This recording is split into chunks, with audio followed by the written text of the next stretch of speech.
All right, we will open up this evening's meeting. Roll call, all are present except for Judy Sullivan, who may be coming a little bit later. Agenda review, it looks like we have 2 orders, which are the same number. Oh, the bottom one should be 99. Okay. 16,198 and 16,199. If someone would like to make a motion to add those to the agenda? So moved. Second? All right. Any discussion about adding them? All right. All those in favor of adding? Clint? Trying to read what they were first. Oh, they're the extra. Yeah, they're fine. Okay. All right. All right, passes unanimously. Moving on to approval of minutes of September 12th, 2016 special council meeting and October 17th, 2016 regular council meeting. I'll take a motion. So moved. Second? All right. Anyone have any questions, comments, corrections to Nancy's fine work? How dare we question Nancy? Goodness. All right. Hearing none, I will ask for a vote. All those in favor of approval of the minutes? Passes unanimously. Moving on to public hearings. Public hearing A, to consider a vitulers license for DMCP Group LLC, doing business as Dunkin' Donuts, 3 Stillwater Avenue. Hi, good evening, folks. I'm Dave Mylan, the Economic Development Director, and regarding this application, all inspections have been completed, the taxes have been paid, the licenses are current, and staff is recommending approval. Anyone here wish to speak for or against the issuing of this license? Hearing no one, I'll close public hearing A. Move on to public hearing B, to consider a vitulers license for Nest Coffee LLC, 24 Main Street. Again, all inspections have been completed, the fees have been paid, licenses are current, and the staff is recommending approval. Okay. Does anyone wish to speak for or against the issuing of this license? I do have a question. Sure. I noticed they are open and they are serving food, so I assume they're operating under some sort of a temporary arrangement, or how does that work? Yeah, Sophie can. I work with staff after they do inspections, and if there's a gap between when the business wants to open and is ready to open and council meeting, we file a waiver that is good until the next council meeting. If there were any problems, we wouldn't file the waiver. Okay. All right. No other questions? I'll close public hearing B. Move on to public hearing C, to consider a Class 4 malt liquor license and vitulers license for Woodman's Brewing Company LLC, doing business as Orono Brewing Company, 20 Main Street. Oh, and I guess we're continuing that. So I will continue that hearing. Move on to public hearing D, to consider a Class 1 malt, spirituous, and vinous liquor license and vitulers license for Farnsworth Enterprises, doing business as Pat's Pizza, 11 Mill Street. All inspections have been completed, their fees have been paid, the licenses are current, and I'm recommending their approval of the license. All right. Does anyone wish to speak for or against the issuing of this license? Hearing none. Close public hearing D. Move on to public hearing E, to consider ordinance amendments to the Town of Orono Ordinances, Chapter 18 Land Use, Section 18-31 Definitions, Section 18-61 Administration and Enforcement, and Section 18-131 Home Occupations, to include standards for home office, home workshop, and home business. An amendment to Section 18-106E, Schedule of Uses, to include these 3 categories. Thank you. Evan Rickert, Town Planner. Good evening. This amendment has been reviewed through the Planning Board as referred by the Council and recommended by the Planning Board, is consistent with the policies of the updated comprehensive plan. Right now, home occupations are treated as a one-size-fits-all, meaning that every home occupation, from the smallest invisible office to things that involve customer traffic, are treated the same. They must meet all the same standards. They all come to the planning board for a site plan review, even if there's no construction involved. They all must renew annually with a fee. The comprehensive plan recommended streamlining home occupations, in part to encourage them as a main type of activity in our kind of town, university town, and therefore creates three categories: home offices, home workshops, and then home businesses. Home offices and home workshops are essentially types of activities that do not involve routine customers or clients coming to their home. Does not involve things like frequent delivery trucks and that sort of thing. And they would simply be allowed, if there's no new construction involved, no new additions or big alterations that disturb the landscape, they would simply be allowed without, with simply registering with the code enforcement office, no permits required throughout the town. If they didn't fit the home office or the home workshop definition, they become a home business, and they would go through the normal review, as is the case now. If there was new construction, they'd be allowed, except that they'd have to come as for site plan review to make sure drainage and driveways and everything else is properly designed. I think that's it in a nutshell. Does anyone wish to speak regarding this? Go ahead, Susan.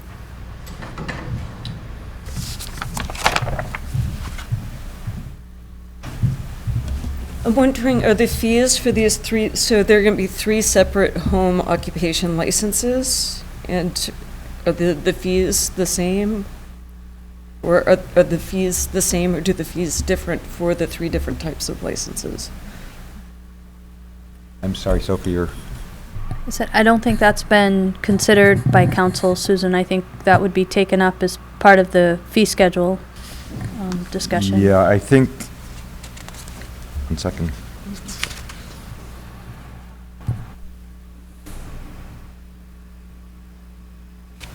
Yeah, no permits will be required at all for those first two categories.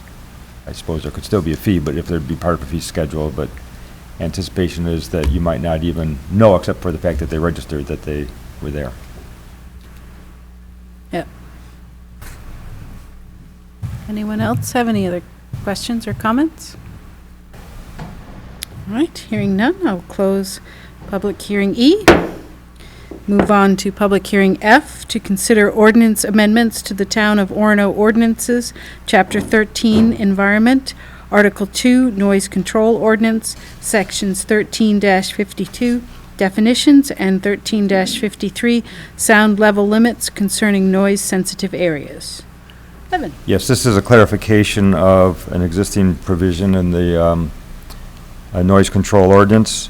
It came up, the ambiguities of the ordinance arose as Code Enforcement Office was considering some activities in the Village Commercial District.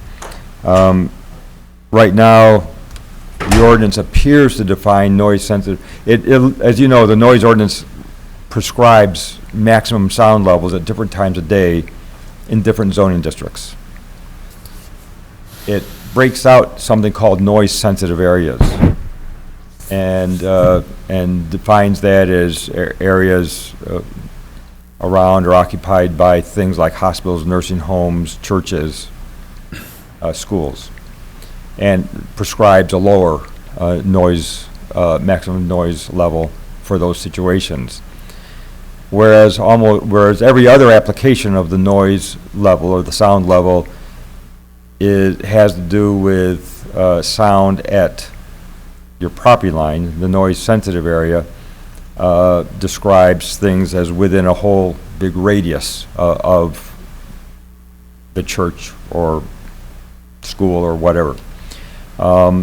We think the intent based on the research we had done and the way this is applied elsewhere, including by DEP. The intent was to limit that low sound level at the property line of the land use on which the noise-sensitive activity exists, while that activity is in business, is actually operating, in operations. For a hospital, that'd be all the time, or a nursing home, that'd be all the time. For a church, that would be on, or a place of worship, it would be during the times that that place of worship is active.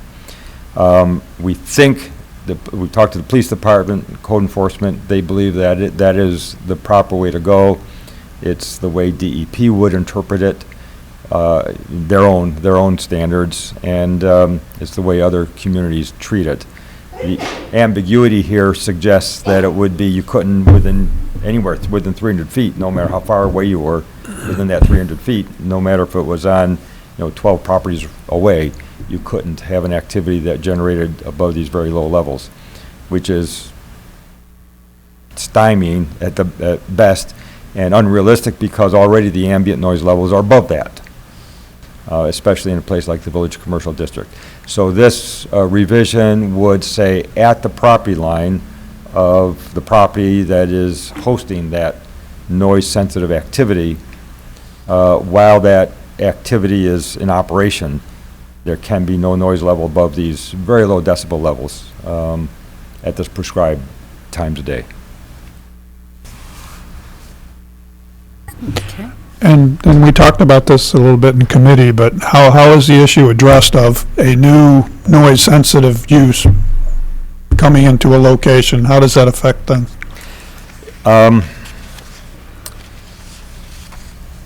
So this would be a new school opens up on the corner across the street from my business? Yes, I think just applying the normal, what I'll call common law, is probably not the exact legal terminology, but I think that, again,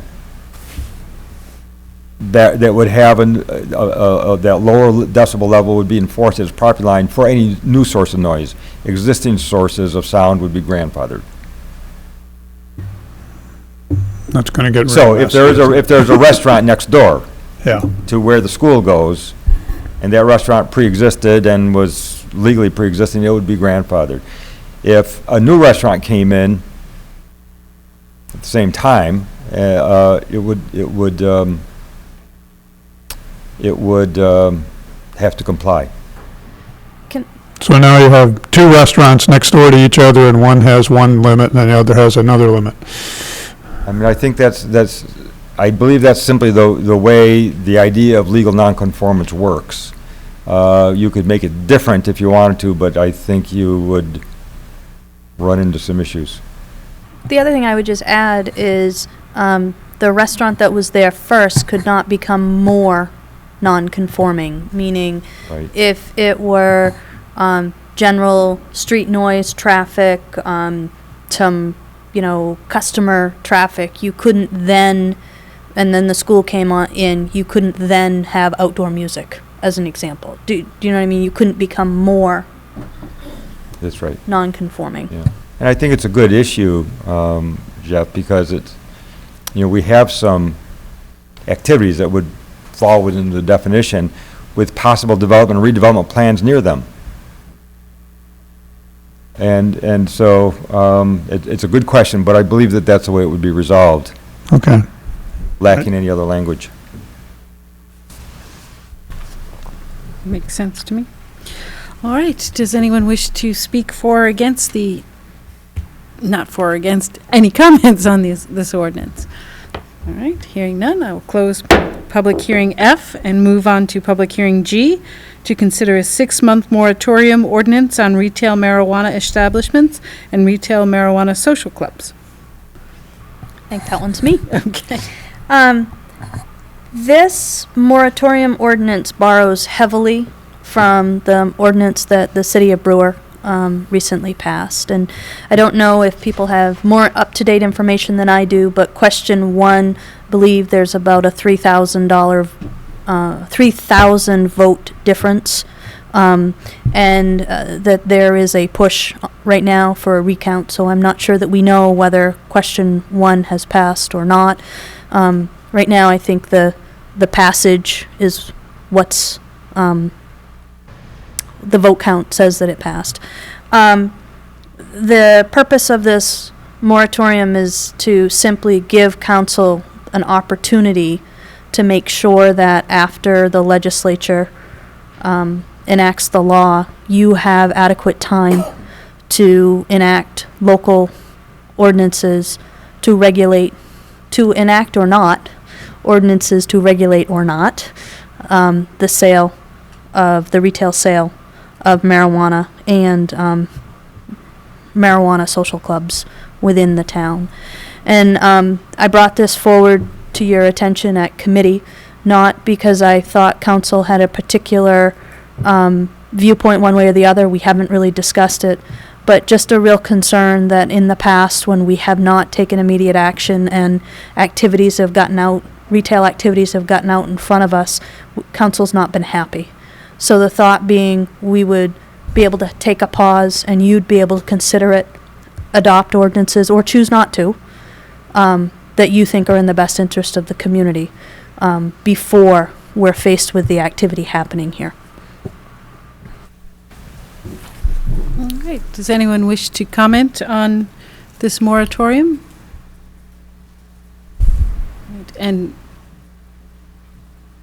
Good evening, folks. Dave Mylan, the Economic Development Director. I just want to share with you that one piece of information on this is that since the election, I have been approached by one company already wanting to know what our position was going to be on this and that they were interested in such a business here in town. So if you want to have some input on what the rules are going to be, this moratorium is truly the appropriate way to do it.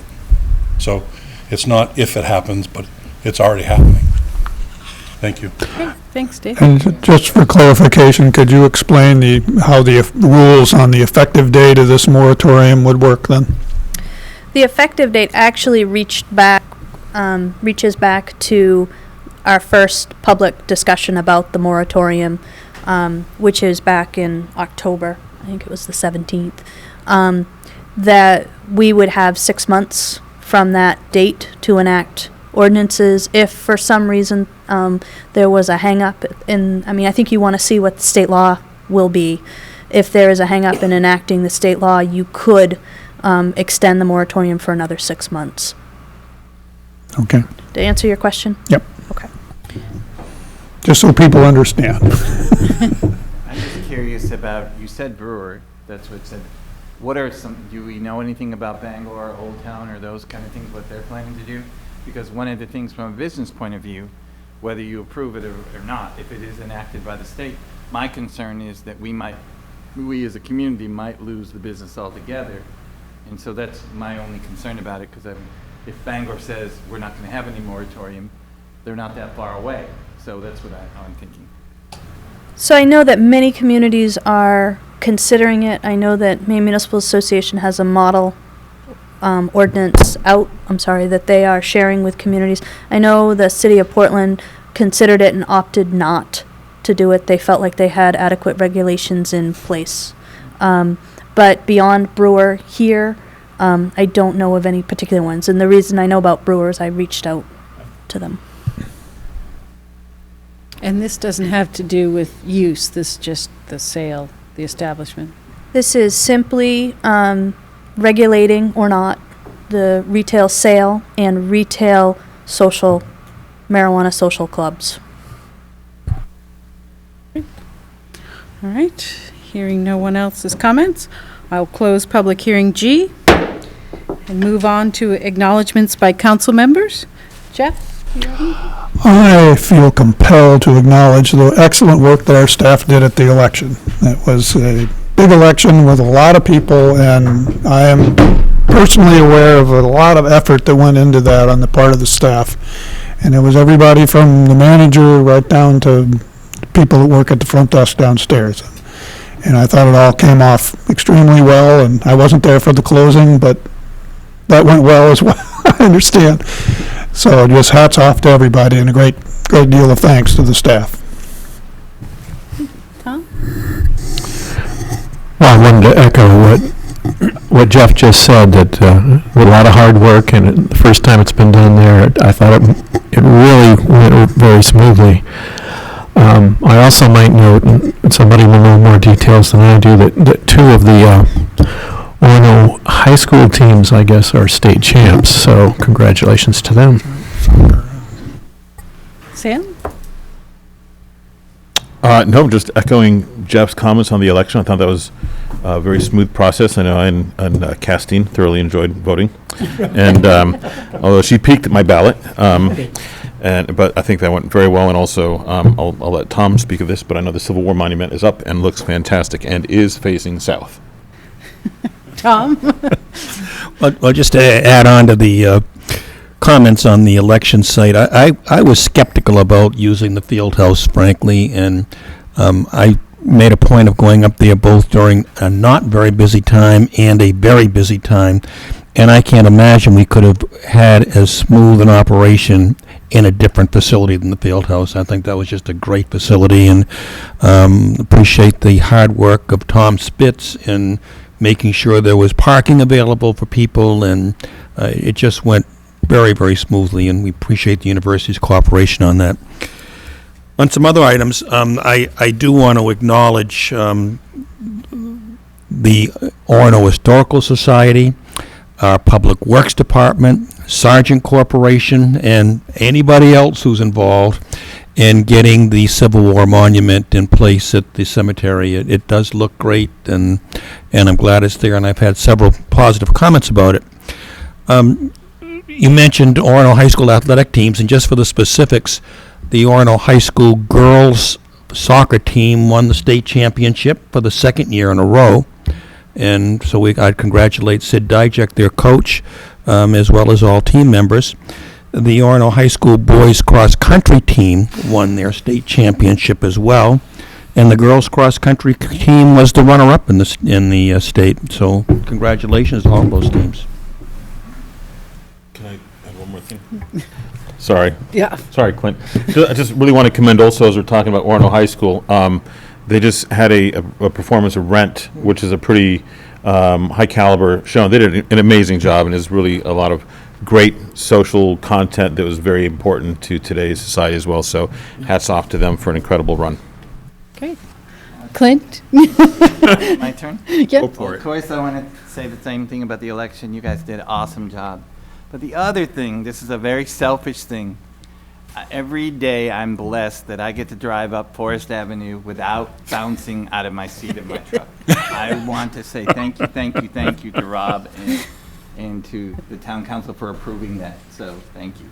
But you can also get some new shocks for that truck, by the way. That would help too, probably. There's nothing wrong with those shocks.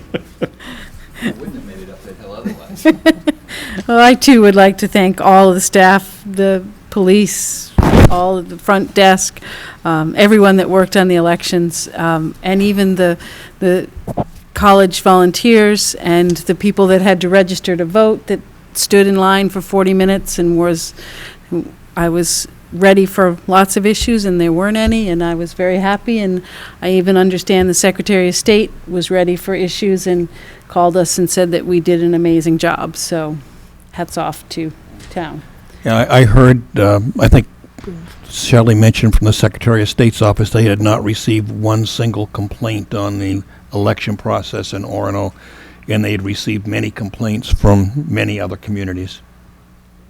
Sophie, do you want to add? So I don't normally speak during acknowledgements, but I would agree that the election was an all-hands-on-deck moment, and it's one that Shelley and Bell oversaw, and I think they did an amazing job. When you mention all of our folks, you know, we had public works people that were highlighting paperwork that Shelley needed highlighted. I mean, it was truly an all-hands-on-deck moment. But I don't want that to overshadow the fact that the University of Maine really came to the table for us. It wasn't a matter of just letting us into a building or roping off some parking for us. They really brought a lot of people to the table. We had a ton of volunteers. Lori Sedelko, Yeah, she was there wonderful all day. Orono wonderful Orono resident was there from the polls opening till closing, running that line back and forth to try to help get people registered. We had, at one point, 21 registrars going full tilt, registering people to vote, and we couldn't have done that without a huge effort from, yes, staff, but also a ton of volunteers that are Orono residents and the university. So it felt like we were a community, and I think it went very well, and Cindy is going to be sending a note to that and to the president, and to just echo our thanks. Yep. Great. All right, moving on to unfinished business. Don't believe we have any.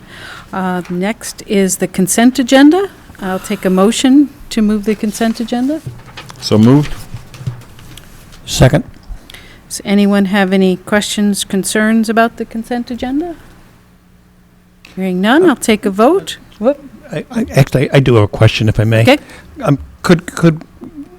I read the description on Order 16191. Could you just give us a little highlight of that, since it does involve the town's money? This order seeks to do a couple of things. The first is to clarify that the treasurer, which is me right now, has the authority to consolidate some of our accounts. And we've done a great job. I think we went from 68 cash accounts down to almost 30. The auditor is asking us to further consolidate those. So I'm going to continue to work with the auditor to try to get us down to a manageable number. So that's the first part. The second part is when people, we use the First National Bank, and they don't have a local branch, but we get such a great return on our investment that we felt like it was in the town's best interest to go with them. When we do a daily cash audit, daily cash up, we have both checks and cash that comes in. We don't have a lot of cash, but we use a remote deposit system, so we run our checks through an image capture, which deposits the checks into our bank account. We can't run dollar bills through that. So in the past, we had taken the cash over to Camden National.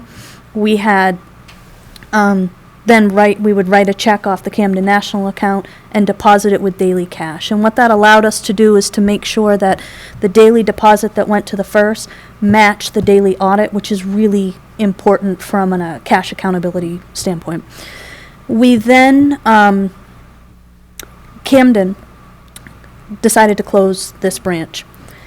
We had bank accounts at Camden and Peoples, and we have some at Bangor Savings. The ones at Bangor Savings are only there to facilitate payroll. We ACH the money into the Bangor Savings account. They then write our payroll checks off that. When knowing that we wanted to consolidate, we wanted to try to just pick one local financial institution to put a cash account into. The Bangor Savings account, we ACH money into it, but it carries a minimal balance. And so when I started to think about what made the most sense, we're walking to the post office every day. The University Credit Union is the only financial institution that's headquartered here. And so it made sense on my part. It seemed to make sense to try to open our cash account there. So in doing that, we're going to make a minimum of 20 transactions a month there where we deposit and run checks. I have a meeting with them on Wednesday to talk about their level of security around collateralization and what services they could offer us, to see if it would make sense to put a little bit more than a bare minimum amount in that account.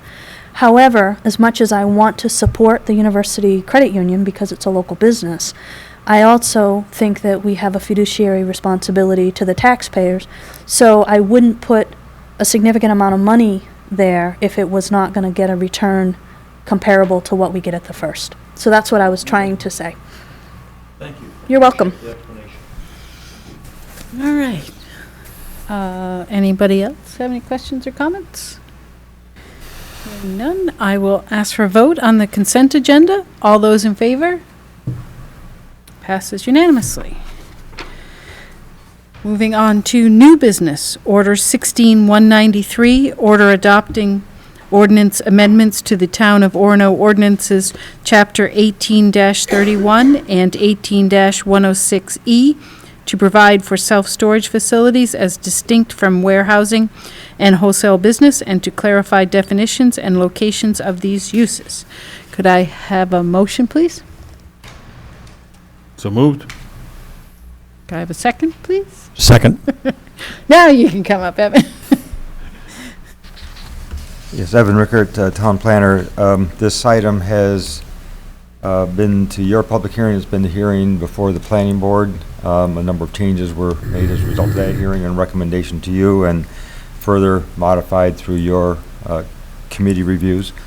And so it now, as the explanation says, distinguishes and defines for the first time self-storage facilities as distinguished from warehousing and trucking terminals. Specifies where in town they would be located. It also gives leeway to the, what we might call the mom and pop or the neighborly self-storage activity that might be in, part of somebody's barn or a bay of a garage, and allows that throughout the town. Great, thank you. Does anyone have any questions or discussion about this? We've kind of talked about this quite a bit. So, all right. Yeah. The only thing I would add for somebody who hasn't had a chance to read the ordinance is that there are some facade requirements for these accessory structures. Could you speak to those, Evan?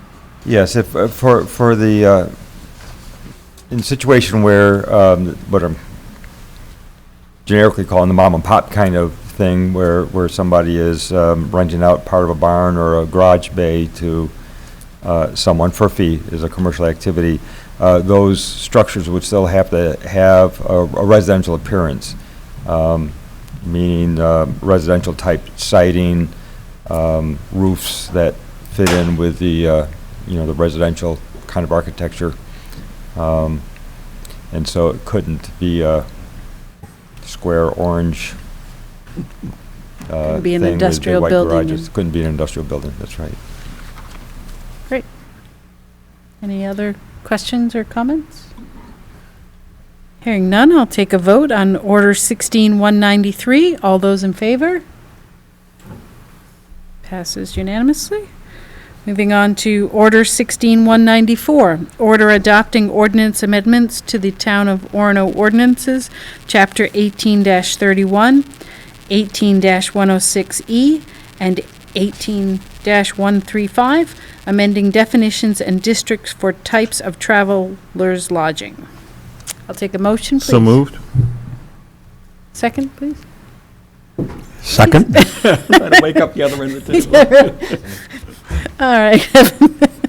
Again, this has been through several levels of review, including, this was recommended, this approach, if not the details, were recommended by the updated comprehensive plan, was referred by council to the planning board for hearing and recommendation, which it made, and found it consistent with the comprehensive plan.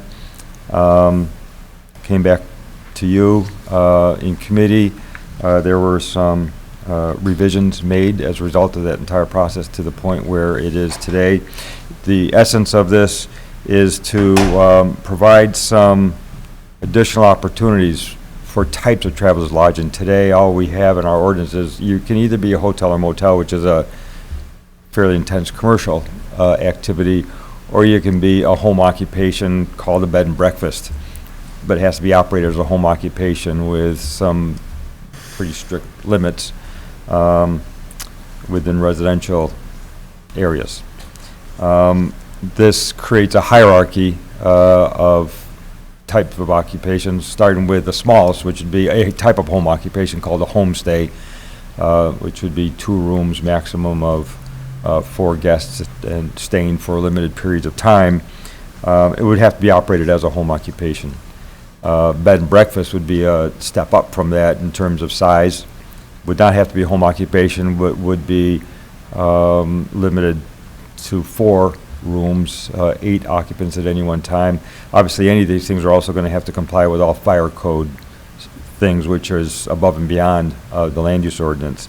Bed and breakfast would be allowed by, with permit from the code enforcement officer in the commercial districts, with site plan review in the residential districts, except in the medium density residential district, which makes up the bulk of our in-town residential areas, only along the main arteries that are identified in the ordinance. And then hotels and motels would be still continue to be the large, primary anchor of the travel lodging industry. The ordinance, this provision also, we understand and have followed and tried to, there are a lot of cross currents in the travel industry now with the gig economy and services like Airbnb, and we don't want to. The comprehensive plan's purpose in recommending this approach and in our implementation of it is to create greater leeway, create some opportunities, but respecting what residential neighborhoods are and what they need. So we don't want to inadvertently shut off opportunities that are already out there. And so we're trying to take some steps to clarify intent, distinguishing this stuff from seasonal homes and that sort of thing.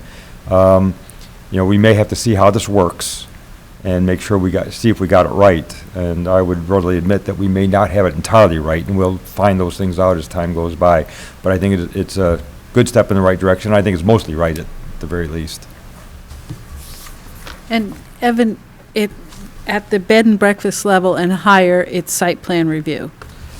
Except in the commercial districts, a bed and breakfast, It's fine. unless it has new construction. If there's new construction, there's always site plan review, but if it's just a conversion, and it's a bed and breakfast in a commercial district, it would be allowed with code enforcement office permitting. Okay. And Evan, could you explain what kind of issues the planning board would consider in a site plan review for a bed and breakfast? What kind of things would they look at? And Well, it's the list of standards in a site plan review ordinance, and they range, a lot of them have to do with things that move earth.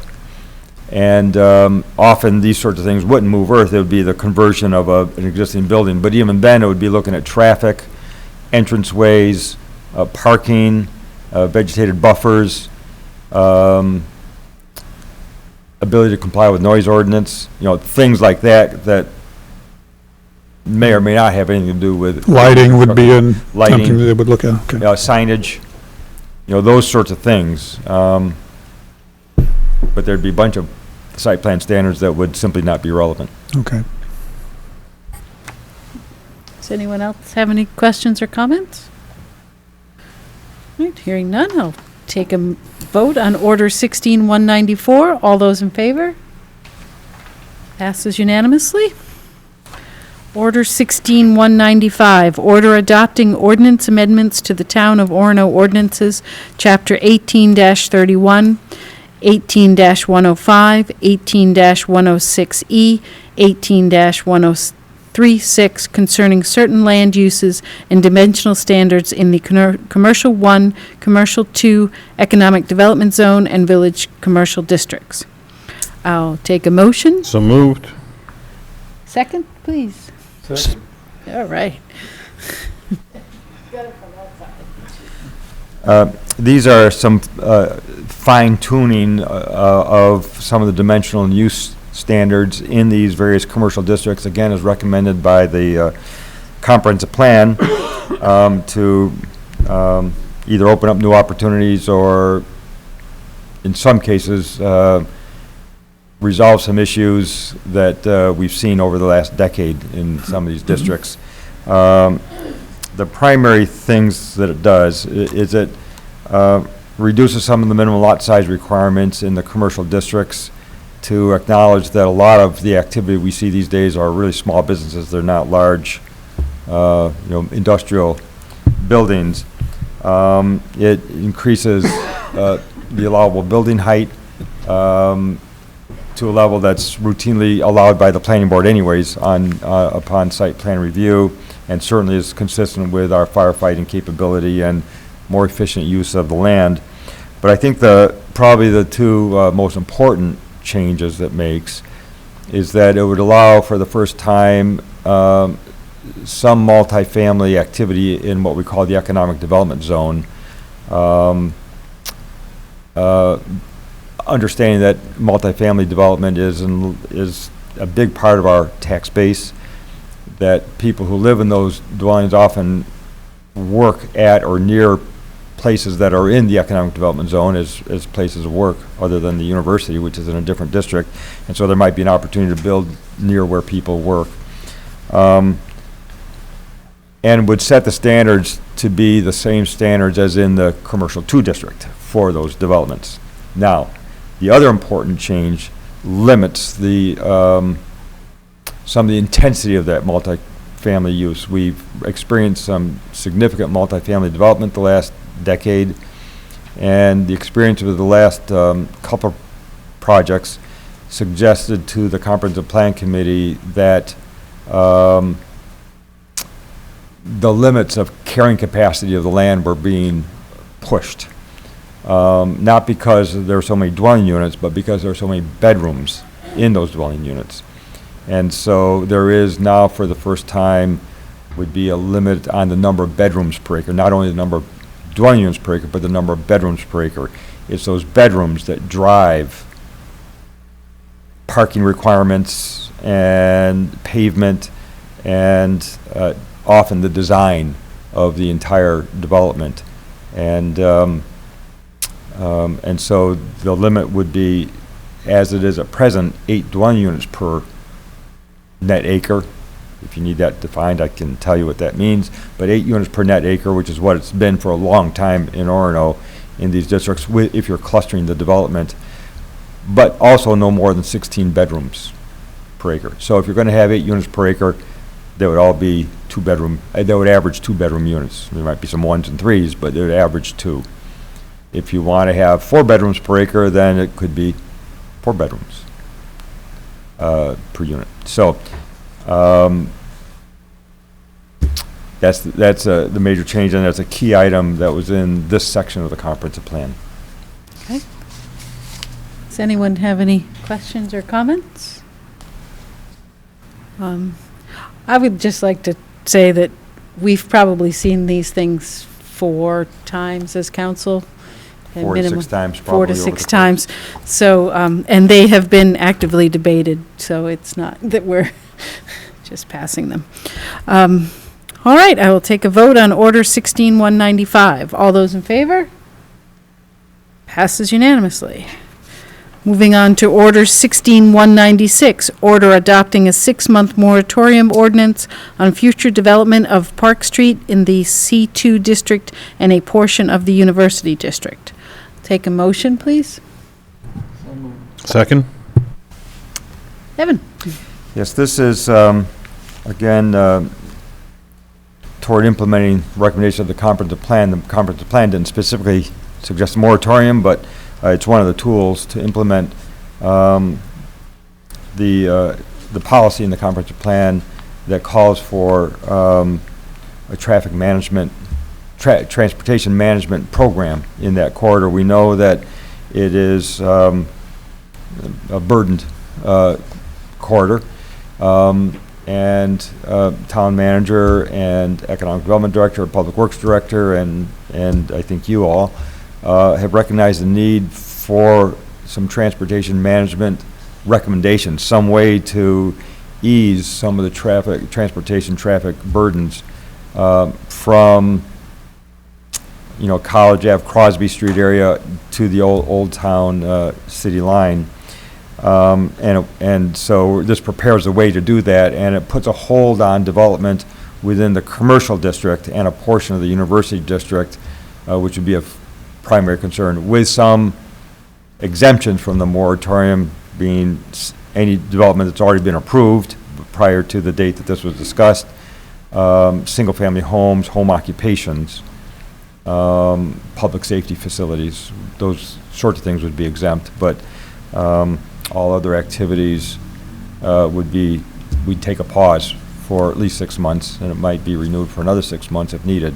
And the hope and expectation is that we will work with the Bangor Area Comprehensive Transportation System to secure some of the funds we would need to for them to help sponsor a transportation analysis. We in-house would do the same thing on the land use side and to feed into that analysis. And I hope come up with some both short and longer term recommendations that would provide a permanent, as far as we can see, set of solutions to easing the burden of traffic, both for automobiles and for pedestrians and bicyclists in that corridor. Does anyone have any questions or comments? Evan, when would this start, the moratorium? Yes, this would go back to the date first discussed in a public meeting. I can tell you what that is because it's inserted. September, maybe? September 22. Okay. And For 6 months, so it'd go to March 22, 2017. You could renew it for another 6 months if we believe we are making good progress towards the end result. a comprehensive plan, not comprehensive, maybe the wrong word for it, but Yeah. we're hoping to look at the whole area and make some Yes. sensible decisions. Yes. Great.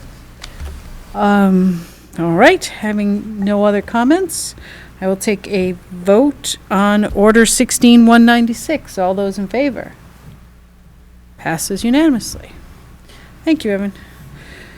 Order 16-197, order authorizing the town manager to execute an agreement with the University of Maine System to install fiber optic cable from the Town of Orono Public Works Facility, 135 Kelly Road, along Kelly Road and Old Kelly Road to Main Street and then to the Main Street Bridge over the Stillwater River for a total project cost not to exceed $31,000 with $15,000 paid from the Public Works Facility Reserve account, $5,000 from fund balance, and the remaining $11,000 representing the value of the fiber optic cable, which will be donated by the University of Maine System, and further to authorize the town manager to transfer ownership of the infrastructure to Old Town Orono Fiber Corporation.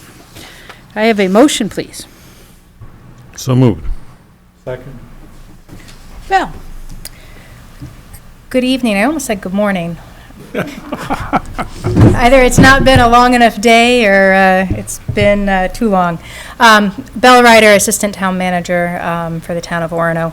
And I actually need to correct this order, which I did not catch before. This order is actually authorizing the University of Maine to extend it down Old Kelly Road and Kelly Road, not Main Street. The Old Town Orono Fiber Corporation will take on the Main Street extension as part of its grant project. But when we first selected the site for the Public Works Garage, we were assured that we had high-speed internet available to us at that site. And then lo and behold, when we called to have it installed just before moving in, we found out that it wasn't available. So at that point, we investigated pricing out running fiber so that we could connect the Public Works Garage to the town town office, so that it would be essentially almost a on-site interaction with all of our servers and email, and it would give them high-speed service without having to incur an additional bill. During the time frame, we have had satellite service out there for nearly a year now, and it has been I'd say dreadfully slow, but that might be generous. It's been intermittent and pretty slow. So we've been trying to accelerate the process of getting this fiber up and running. This $31,000 actually allows the town to string a large enough fiber count so that we won't actually be putting up obsolete infrastructure. It's a 96 count fiber that allows us to serve the future Kelly Road Business Park. Should we ever get tenants out there, it will allow us to eventually offer service to residents and businesses along that route. And then when we connect it to the Main Street run, that'll be part of our pilot project for it. The intent is to ask the town of Orono to transfer ownership of this asset to Old Town Orono Fiber with the proviso that the OTO Fiber assures in writing that if OTO Fiber dissolves, that any assets within the town of Orono will revert back to the town of Orono's ownership, and the same for assets in the city of Old Town. Would go to Old Town. Anyone have any questions? Do we need to amend the order to eliminate the language about extension down Main Street to the Stillwater River? Yes. I think we should. Yeah. I move that we It would strike. be lovely if we could It would be do lovely. that for $31,000, but it's not possible. I move that we amend the order to strike that language. Do I have a second? Second.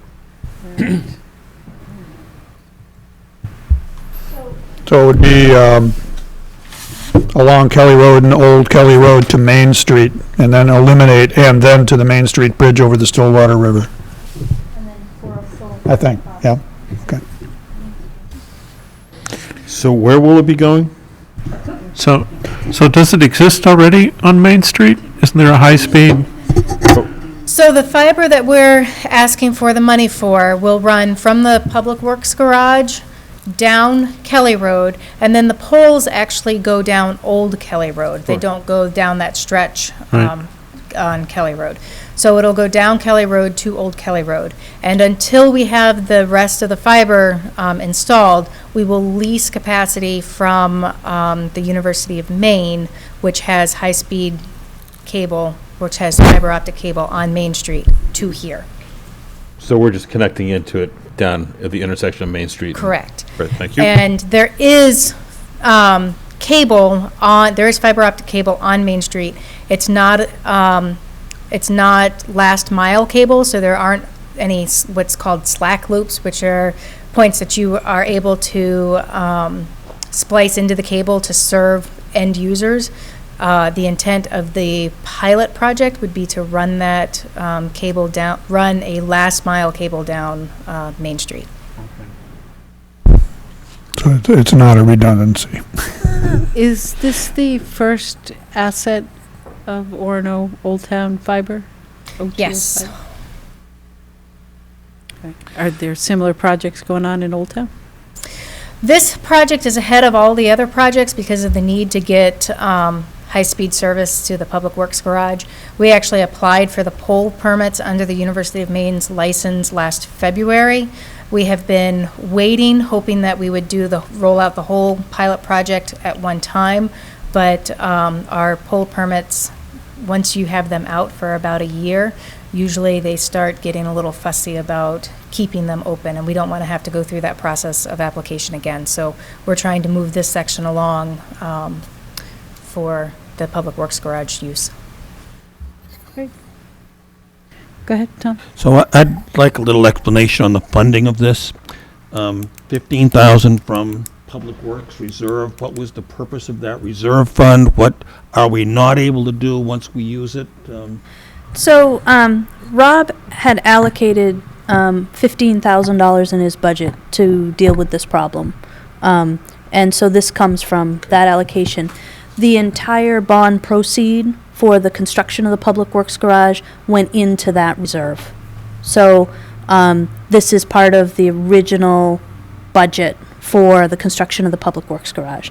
Having said that, if you don't spend it on this, then it would be there to seed the Public Works reserve for issues that come up with the Public Works garage and stuff like that. But this was when we brought the budget after we discovered the problem, this is part of what. So does withdrawing 15,000 from that reserve leave it empty? Is that the total reserve? It's not the total reserve. We would anticipate, we've got about $100,000 that will be coming out for the debt payment, $115,000, because remember, we were going to kind of slide the debt payment in. And I have not seen the final, we have not paid out the retainage from the contract, and we have some performance issues, what you would expect with the garage. But I think when everything was said and done, Rob and I were hoping that we would have about $15,000 to $20,000 left after we made the debt payment and everything was left. So we didn't take it right down to the penny. Well, I guess the other part of the reason I was asking the question is we agonize so over using our undesignated reserve when we go into budget that all of a sudden we're using it for something we had not planned to use it for, and that concerns me a little bit. I can see why it would concern you. The other option that you would have is you have $15,000 contingency. I'm not a big fan of utilizing the contingency, especially this early in the year, but $5,000 could come from that if you preferred. This, to me, the reason I recommended it is because it seemed to fit with things that were important to council in terms of rolling out the fiber optic project, and it's through our designated growth area with the economic development zone. We've made other choices to expend a little bit more money during the construction of the Public Works garage to ensure that we had three-phase power for the entire zone. But Tom, I would never want you to do anything you were uncomfortable with. So, One person. but that, we could talk about other places to take it. I think it's an important project to do, but I understand what you're talking about with fund balance. Belle, would this 5,000 or 20,000 be considered any sort of asset? So we'd be able to use it as a match That's what I against mean. our grant funds. So How about Orono's contribution to OTO fiber? we might be able to use the $5,000 against Orono's contribution. I would have to research the NBRC grant rules on that. If you could, then we would already have the money set aside for that because we had a much larger than $5,000 contribution. That'd be good. Anyone else? Certainly worth exploring. Yep. Anyone else have any questions or comments? Is that number, is the 31,000 a lock? It says not to exceed, so is that just sort of is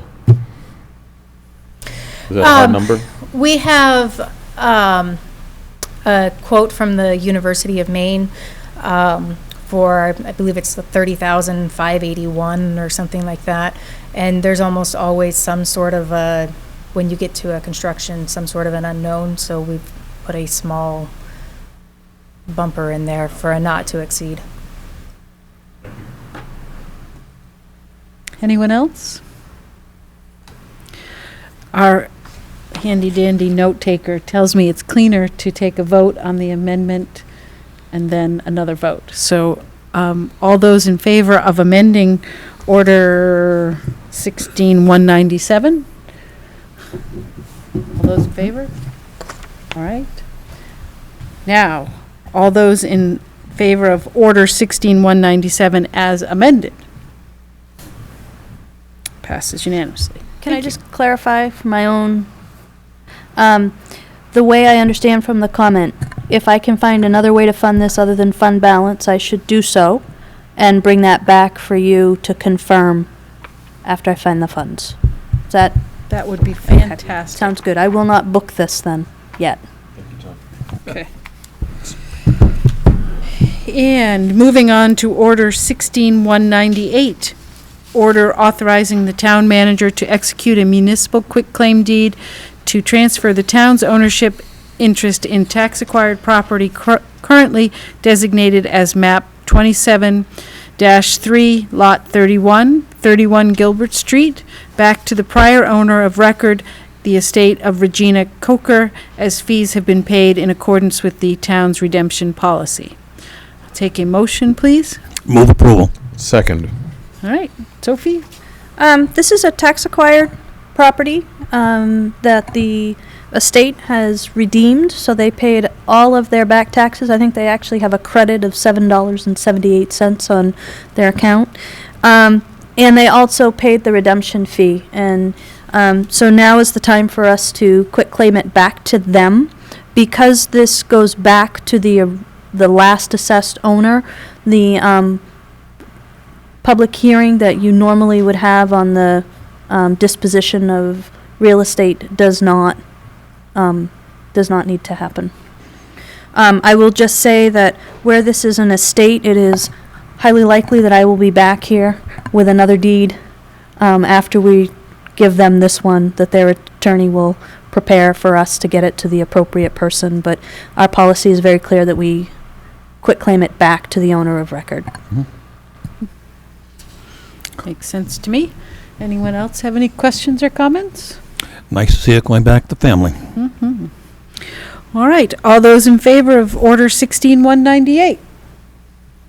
Passes unanimously.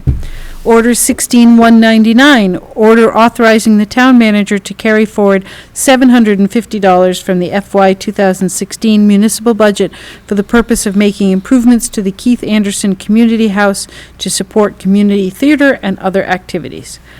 Take a motion, please. Second. All right, Sophie?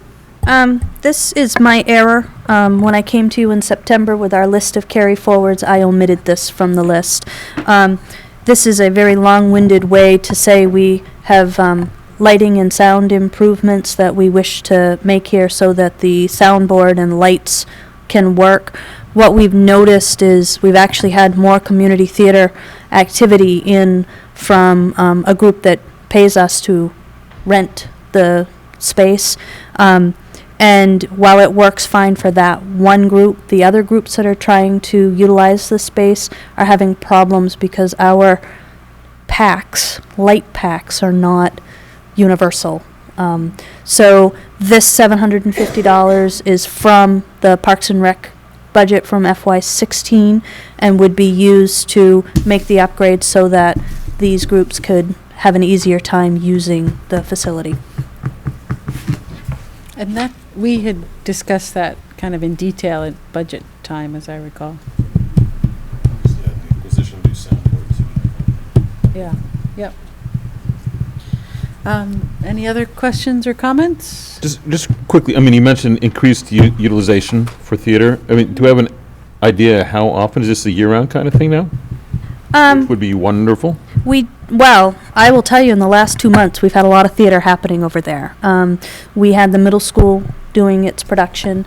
We Excellent. just wrapped up a production, and I don't remember the name of it, but it was a... Next to Normal by Thank you. some theater company. And some theater company is actually going to turn around and do a holiday production of The Velveteen Rabbit, is what I heard today. My understanding is, with some theater alone, they're looking to try to do 3 to 4 productions a year, which is double what we had in previous. What is working very well for us is the town is able to offset some more of the cost of operating the Keith Anderson house because they do pay a pretty hefty rental fee happily. And in talking with the Parks and Rec director today, he's also working with some theater company and hopefully downtown to begin a dinner and a show promotion. We're very happy with what we've seen thus far. A lot of sellout shows, and so I think it's working. And just to set the record straight, the name of the company actually is Some Theater Company. It's not some random theater company. And Sophie, where would people find those events? Would they be on the Parks They're and actually Rec on our website? Parks and Rec website, orono.org. She also, one of the things that we're really happy to see are the announcements that go up around town when she's looking for actors and actresses and people to design sets. And so it seems very inclusive. So it's not just come to the show, but it's also, if you're interested, be part of the show. They also have a pretty active Facebook presence, which I think is connected to Parks and Rec as well, so if people are interested. If some of us were on Facebook. Never too late. All right, so now we're on a vote for Order 199. All those in favor? Passes unanimously. Moving on to future agenda items and items of concern. Start with Clint. Tom? All set. Sam's all set? Tom? All set.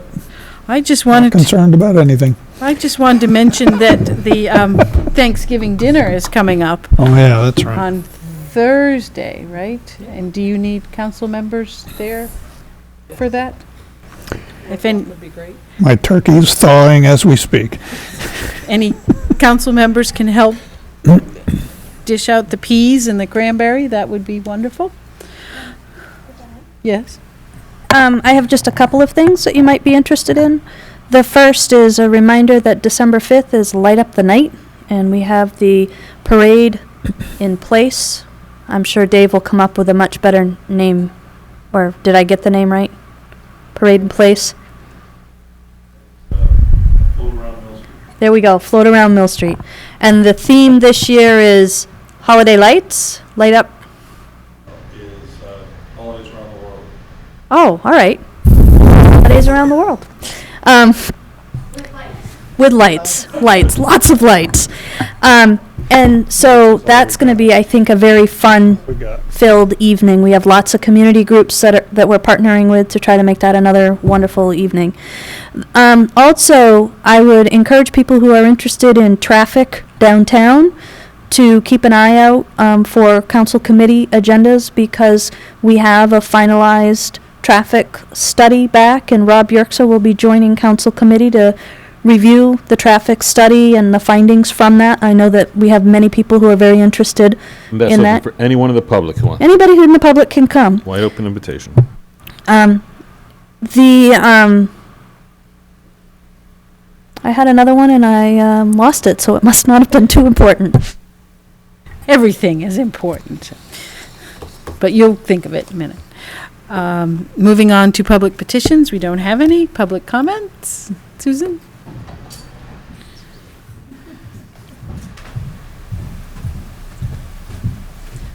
Yes, despite the riots, I'd like to congratulate President-elect Donald Trump on the election. And I would also like to wish a happy Thanksgiving to all those who celebrate the holiday. Thank you, Susan. All right, moving on. Do we have time? Oh, I'm sorry. Stuart, did you, As Stuart makes his way here, I remembered and it is important. see? I knew it. I just wanted to let you know that the Orono Fire Department has begun a public safety campaign. They're going to go door to door to single-family homes, mostly in the MDR, with a flyer to remind people to check their smoke detectors and to offer assistance. And people who need smoke detectors should really reach out to the Orono Fire Department. We have, Red Cross has offered to provide smoke detectors for anybody who comes. I think this is the crew's way of reaching out after their response to the fire in Old Town. I know it was, if you have a chance to see them and talk with them about that, I'm sure that will go a long way. They worked really hard. Thank you. Stuart, I'm sorry. Go right ahead. Stuart Dexter, Fernwood Street. I hate to come to these meetings because when I do, I feel I have to say something.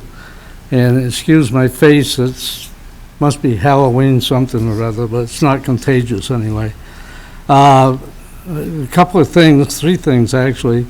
I think it was the last meeting I came to, I complained about Forest Avenue, and it's now fixed, so it must have had something to do with me coming here and saying that. Oh, yeah. I'm sure. The monetarium on the development over on the other side of the river. I think it should be more than 6 months.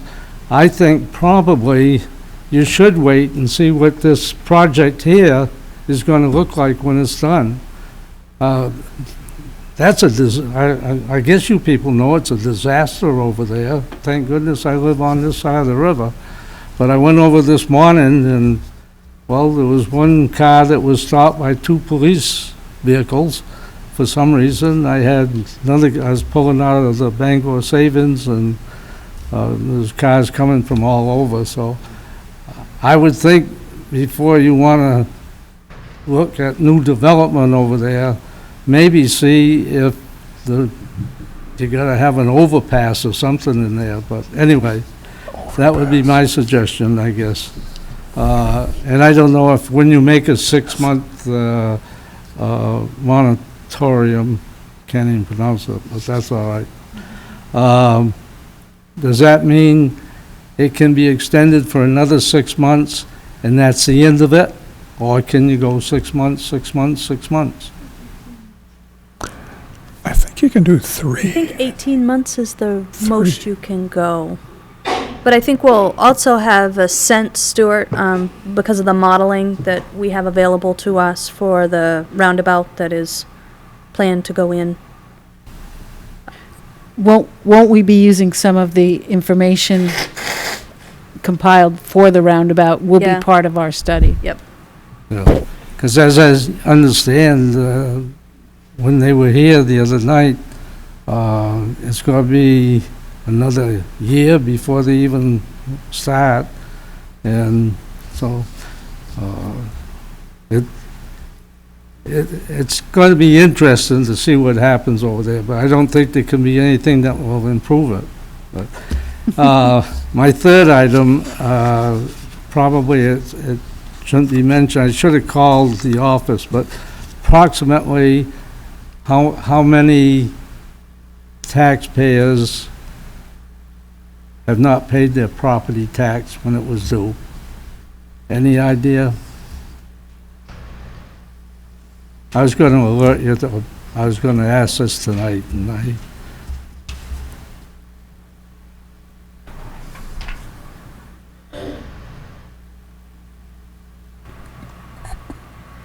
So, Stuart, I will have to get back to you, because what I can tell you is that we have, for all of our lien years, which includes some tax-acquired property from back in 2007, we have 1,913 accounts that have non-zero balances, so that could be a credit balance.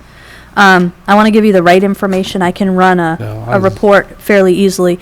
The other issue I have with 2017 taxes is I want to make sure that the number that I get is, we split that in half. Do you know, and I want to make sure I give you outstanding, not just a balance. don't go to too much work. I was just interested on, So one way to look at that for this year, we committed 11 million dollars total in real estate, and at this point in time, we have about 6 million outstanding. So halfway through the year. okay, thank you. Thank you. All right. Do we have enough time to review the 2017 year-to-date reports? We have a few minutes. Okay. I do have a couple of extras up here if people are interested in them.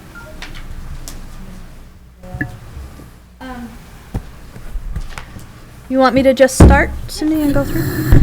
So I wanted to highlight a couple of things because, as you know, I took over as your treasurer. There's one, Susan. There's expense revenue. Maybe you could make sure Stu gets one of each, too. Okay. I took over as your treasurer a little over a month, 2 months ago now. And I've been working with the auditor to make some changes in the way we book some of our items. What I'd like to do is, if you look at the expense report, you will notice that we seem to be fairly well in line. The one place that we are a little out of whack right now is in hazmat, and the $1,914, this is on page 3, that is an over expenditure of a zero budget line, was for equipment and maintenance. That's actually communications equipment that we're seeking reimbursement for. We will have an additional expenditure to bring to you. It's under the $5,000 total, but one of the major pieces of equipment that's a regional piece of equipment went down, and so all of the departments were asked to contribute. Milford, Old Town, Orono. Can I jump in for a second, Sophie? Yep. I just wanted to alert everyone that Sophie has much more detailed expense reports if you wish to have them. I thought that I got enough information myself, but if you want more details, she can definitely run the accounts for you. So, Can we get the unexpended balance expressed as a percentage on these? 'Cause that- absolutely. Yeah, because that's what I look for. I can tell you that we are mostly in the 21 to 25% Yeah. range. If we go down through, the council special projects, we won't expect to expend that $25,000 until we come to you with a plan, because remember that was a trying to bring wages up to average. Bell actually started work on that project in earnest last week when we got the MMA, access to the MMA salary survey. In general, I think the town manager's budget appears to be holding right in line with where we would expect to be. Finance and administration, the salary line should look pretty good because we were short-staffed for a period of time. What I'm likely going to ask you to do is to transfer some of the budget for finance and administration to cover elections overages. I'm not sure it has hit in this budget because we're going to pay payroll for elections this week, but we are going to be overdrawn in elections. And I think the bulk of that came in because Shelley needed people to come in and help process registrations before the election, which is not something we normally would do. We brought on our new assessor. I intend to do some reallocation of the assessing budget lines to reflect the two part-time positions that we have, the assessor and the assessor's assistant. Dave Mylan and I sat down last week and put together the plan, and it appears as though we'll have adequate budget to cover the change. The one thing I am concerned about is with the retirement of our long-term assessor, we had to pay out significant vacation time, and so if we need more than what we originally budgeted for time from our new assessor, we might run into some issues there. You see the elections, it's a small budget of $10,000, and it looks like we have plenty left, but we spent an awful lot last week. And we also have another round of elections coming up in March and then likely in June. In Insurances, we look okay. I want to let you know that we did receive a $10,000 dividend from our insurance company because we had good performance in the previous year. So that has been, that was a repayment of overpaid premium. So I was very happy to see that. We're starting to see a push on general assistance. Shelley's workload has increased. The number of appointments has started to go up. That usually happens when it starts to get chilly. The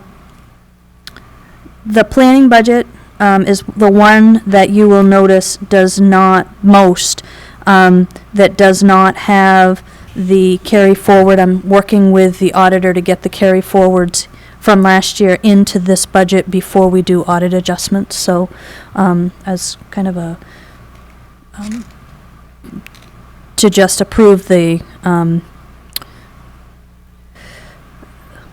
transactions with him before I make them, so that I don't have to back them out later. The one place that you see on advertising and outreach, this is one of those places that it's indicative of a lot of activity happening at the planning board, that we're overspent by 100% in planning, in advertising. On the revenue side, you would also see revenue for planning board applications that offset that. Code.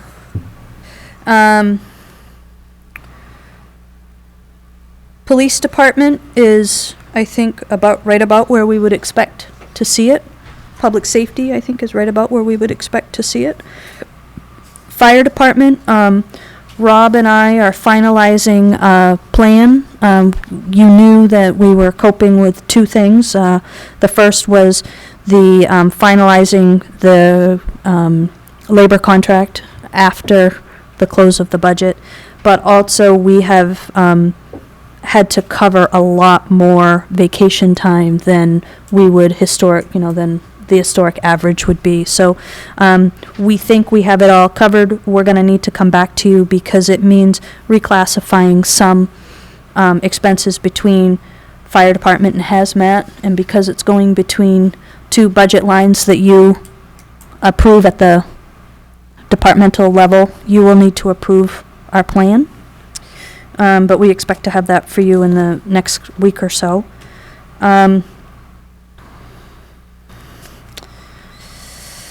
Street lights and fire protection. Those are the hydrants and regular street lights. Public Works is going well. My major project today was dealing with the way we classify bulk diesel and gas. I know it's really exciting, but you had seen that as an expenditure in the Public Works Town Garage budget. Talking with the auditor, he agreed that that's actually not the way we should classify it. So what we've done is we have gone back to the inception in the 2016 books. We have created a general ledger account which shows the asset of the fuel that is purchased. When the departments utilize that then is booked as expense against the departments. It will be, I think, much cleaner for us to see, because then you'll see the value of the fuel that's sitting in the tank. Talking with Joe, we are right where we would expect to be with the WPCF. The Charles Street reline project is here, and the Stillwater reline is coming. That you'll see that expenditure. So I think you'll see all of his major expenditures will happen this year on time. One of the things that we're going to do a little bit differently is when we have a major capital infrastructure program expenditure, we normally hold about 10% in retainage for a period of time to make sure that it is gone through as it should. We have never booked that anywhere, so we're working with the auditor to actually book retainage for the general fund and also for WPCF, so that will be a little bit new.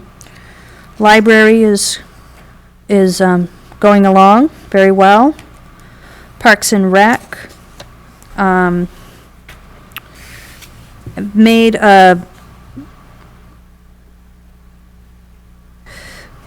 no major adjustments there. You'll see Division 56 Red Riot Basketball Camp, that will remain all zeros for you, but that's, we are not going to use that as a separate division. It's part of our self-supporting programs. Facilities, I think it is a shoestring, but I think they're doing a very nice job with it, and at this point I don't anticipate overage with that. We have purchased a little less than half of the capital equipment that we had planned, and I think you'll notice most of that, 250 of that is the sweeper truck, and I think Rob's plan is to put that out to bid in January so that we can get it ordered then, and we won't have it sitting in the garage waiting for the snow to melt as it eats up its warranty. We won't make the transfers on the capital reserve funding until likely the third quarter. Debt service, with the new bond that consolidated almost all of our debt, made it much easier to book that, so it looks really good.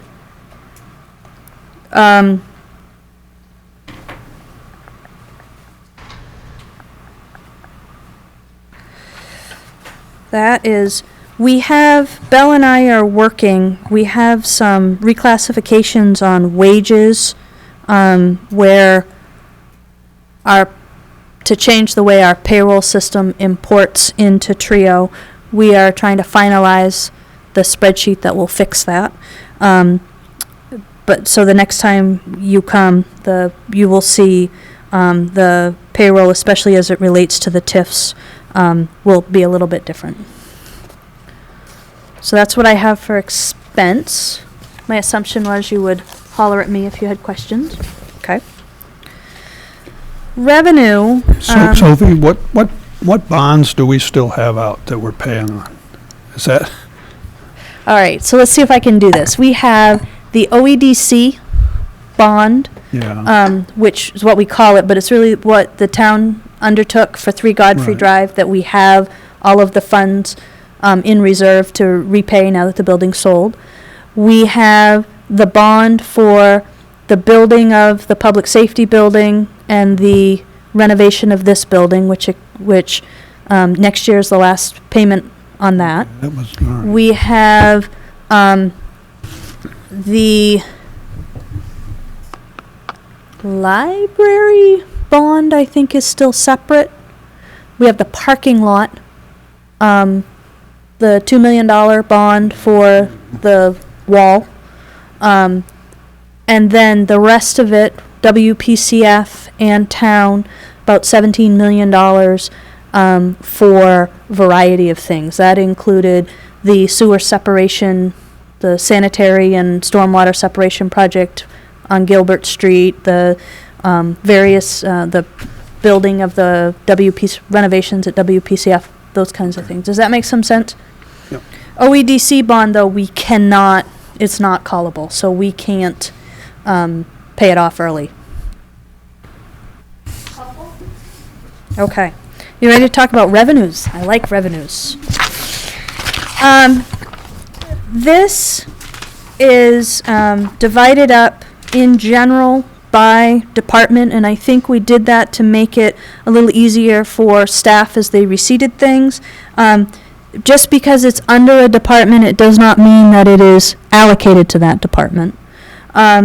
what I would want to bring your attention to is that we billed and received all of our contributions from the University of Maine. So that was $655,000 for their annual contribution, $200,000 for their contribution to the roundabout, and $7,500 for their hazmat contribution. So all of that is in. It's not just booked. It's cash in the door, which was very nice.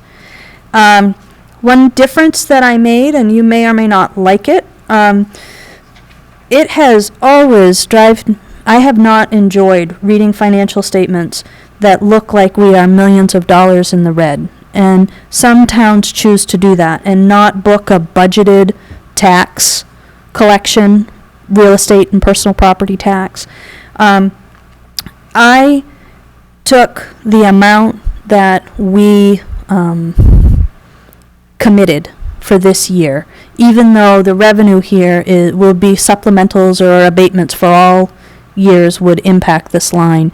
But it gives you a sense of, for this year, what we said we were going to bring in, and it makes it not skew the bottom line so much that we're $12 million in the red.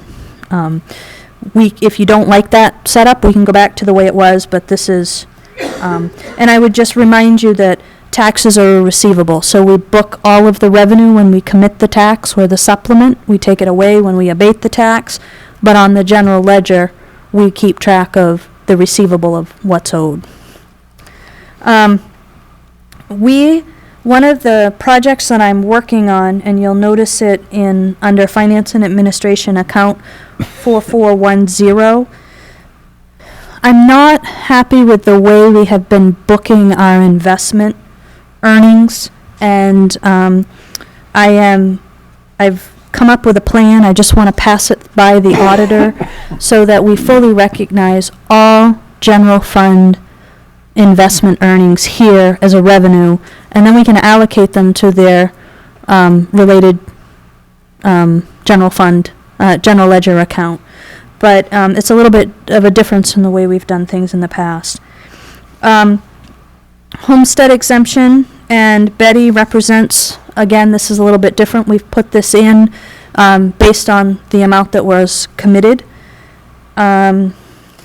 General assistance reimbursement, I would just remind you that that's truly a function of what we pay out. So if we don't pay a lot out, we don't get a lot of revenue.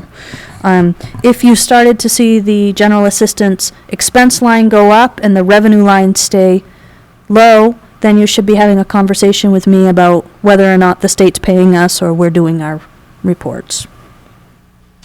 As you can see here, we've got quite a lot of activity in building permits, electrical permits. We have about, last check, which was not quite a week ago, we had about 30 rental properties that had not registered.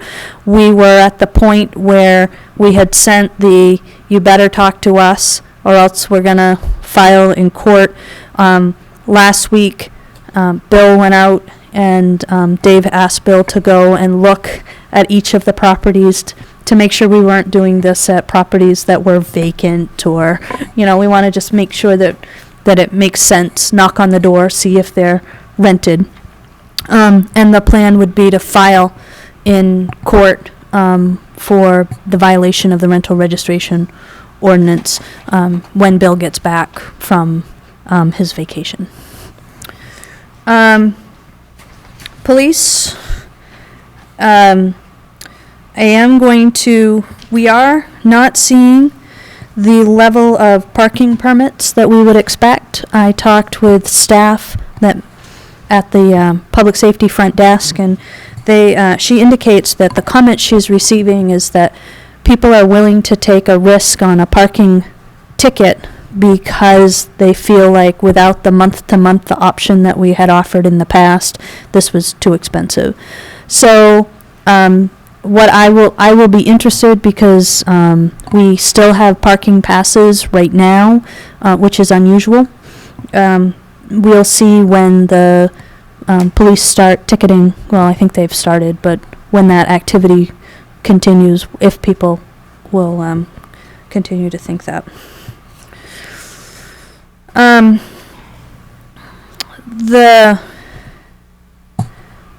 you can see, parking fines, we wouldn't expect, well, let me back that up. We expect to get the majority of our parking fines in during the winter parking ban. That's when we tend to see the most parking tickets. So one of the differences that we have, that I talked with the auditor about, is the way we have been recognizing our ambulance revenue. We have been recognizing that as cash in the door, and having our billing company handle the receivable, and then at the end of the year, we've had the auditor do all of the entries for us to book the receivable and make the adjustment. Talking with the auditor, he accepted a plan that I had to move this to, to move this to a true accrual basis. So we book the billing, we adjust for the contractual write-offs, we then look on the general ledger, you'll be able to see how much ambulance receivable we really have out there. So to give you a sense, we have a total ambulance receivable right now about $500,000. We need to write some of that off because it goes back to 2003. And I think we can all say, I mean, our allowance is 300 and something $1,000. It's a lot. What I have right now in what we would truly expect to collect is about $90,000 that's been billed and hasn't been brought in. But what you will get starting next month is a report along with the taxes that show what we've billed out in the ambulance and what we've collected and what's still outstanding. I hope at the committee level we can talk about the ambulance write-off the next time we get together in finance. Make sense? Okay.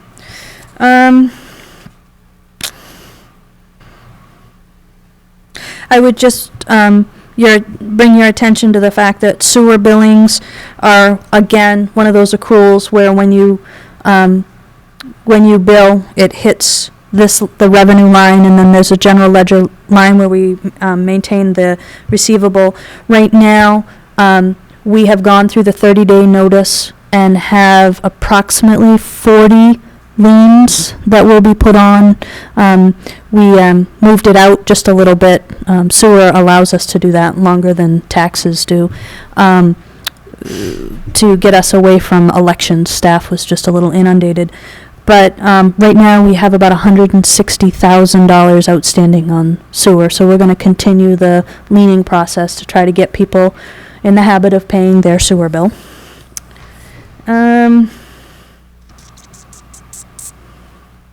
Sophie, the town of VZ recreation donation, is that? So we've got two things happening here. When we put the budget together and you adopted it, we were under the impression, based on conversations we'd had with the town of VZ, that they were willing to pay $5,000. This was for the library. We kept it under Parks and Rec because it's where it had historically been. We have learned from Mark Leonard that they are not going to give us the $5,000. So I don't know. We have a little bit of I know where that $32.85 came from, and I booked a correction, but that's not where it was supposed to go to. So I have to go look at where that, reverse that and start again. But that would be something that we just need to keep in mind, that $5,000 is likely not going to come. So, a decent resident uses our library, they don't have to pay any kind of a fee. So if they use it, like walk in the door, use the computer, enjoy a program, they don't have to pay a fee. If they wanted to take out a book or access the digital services that require you to have a card, they would have to pay for a non-resident card, which I'm I'm gonna say is $30, but I would have to double check that. But yes, they get almost all the same services, except the ability to take a book out or access our digital content. I'm disappointed that you're not going to receive that. It seems that we're providing a valuable service to their citizens, and they are contributing as you might expect them to. I would agree with you, Tom. And it's the argument that we made. And I thought it was an argument that had been approved, hence, or else I wouldn't have put it in the budget. If you remember back to your approval of the budget, I've made an internal change with the revenue associated with the municipal pool. We had just one municipal pool revenue line. It was for $13,260. And it lived, when we put the budget together, it lived in self-supporting programs, even though we had a division called municipal pool. I went ahead and took the budget that had been in self-supporting and put it up into municipal pool for the revenue and divided it into pool concessions, pool passes, and that has all of the pool passes, not just the daily, and the facility rental, so that we could get a sense on where the revenue was coming from the pool. What this tells me is, we brought in about $11,000 worth of revenue at the pool this year, and I will tell you, I think we maximized revenue. We had swim teams going, we rented the facility, we had a lot of passes, daily passes being sold. And if you recall, it was one of the nicest summers on record. So I think we really want to look at that revenue, and because I'm not sure it can go much higher. I think we've maxed out, which is a lot different than the $4,500 that we've seen in other years. But and whether that is looking at the cost of daily pool rentals or pool passes, or if it's truly a matter of this is what it's going to cost, and it's going to cost us a net of about $30,000 to operate the pool every year. But I think we've capped out. One of the things you'll notice in here is we have several self-supporting revenue lines that do not have budgets, and those are those contract programs that we bring in a significant amount of money, and then we pay out all but 20% because somebody else is doing all the work. We keep 20% for promotion and administration. We're doing, I think, well for, we have a problem. I'm going to look at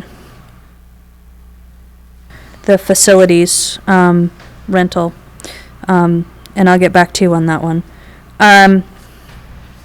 Sophie, the summer camp K through 8, we really go over by 874%?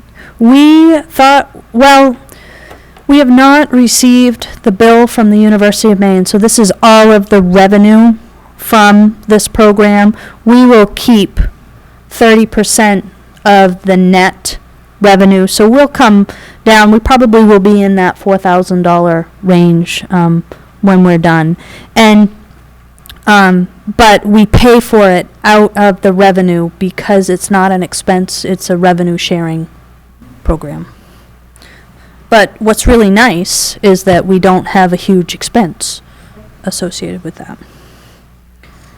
And the only other one I want to bring your attention to is in Department 75 grants, 4526, the Homeland Security grant for $97,950. Those were for the EMS monitors. which you'll see on the expense side of the budget. We did not get the grant. We will not buy the monitors. And right now, we are looking for an alternative to bring to you in the next budget. So that is what I have. Make sense? Okay. So I also ran, I hope I've got one here. I might have to look on with Clint. Oh, here we go. A tax report, because along with understanding what the budget is, you should understand what what we have outstanding on taxes. I'm not sure that this is the tax report I'm going to continue to give you. I think I want one that has a little bit more meat in it. But when I look at this, it shows that we have about $6.4 million, $5 million outstanding in taxes.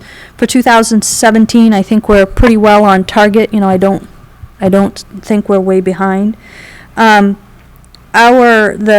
really stands out for me would be everything from 2014 back. That is all tax acquired property, and I think what we really need to work on doing is trying to get that off our exempt rolls and onto the tax rolls. So that will be one of our major projects as we move into the winter and the spring. So I think that's what I have. If folks have questions or concerns, I'm happy to listen. And thanks for bearing with me as I get the reporting out. Anyone else have any questions or comments for Sophie? If not, then I believe the next item is adjournment. Move adjournment? Get that second. All those in favor? We are done.